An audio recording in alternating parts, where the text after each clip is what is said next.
Bonjour à tous, moi c'est Fils Moluba, étudiant à l'Université pédagogique nationale, un cycle. Je suis en L2, gestion LM2 en économie.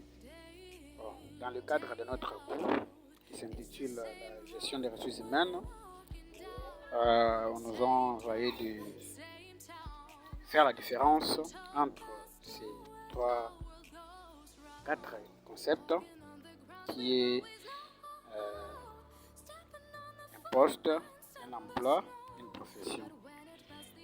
Beaucoup d'entre nous, donc, jeunes étudiants, chercheurs d'emploi et même professionnels, faisons des confusions entre quatre notions fondamentales.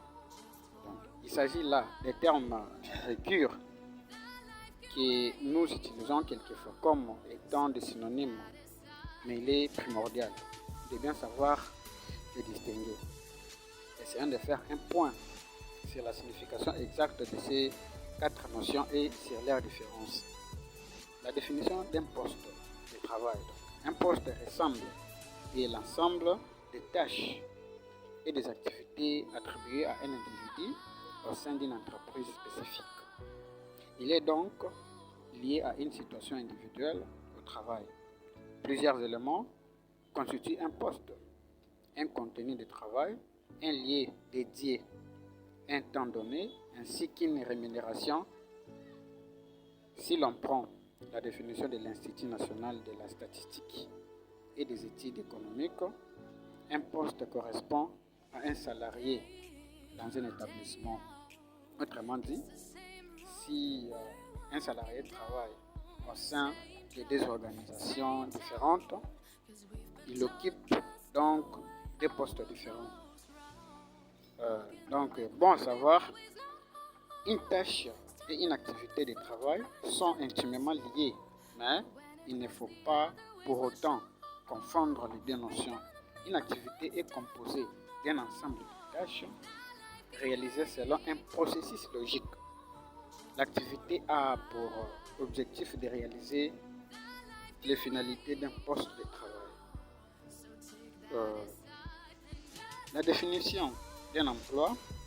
Un emploi se définit par un ensemble de postes de travail semblables, très proches par leurs finalités et leurs activités communes. Par conséquent, un emploi regroupe des postes qui exigent des compétences similaires. Un seul et même emploi regroupe donc plusieurs salariés.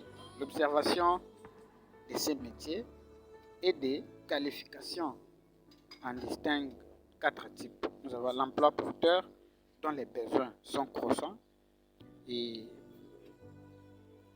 en effectif ou en ressources.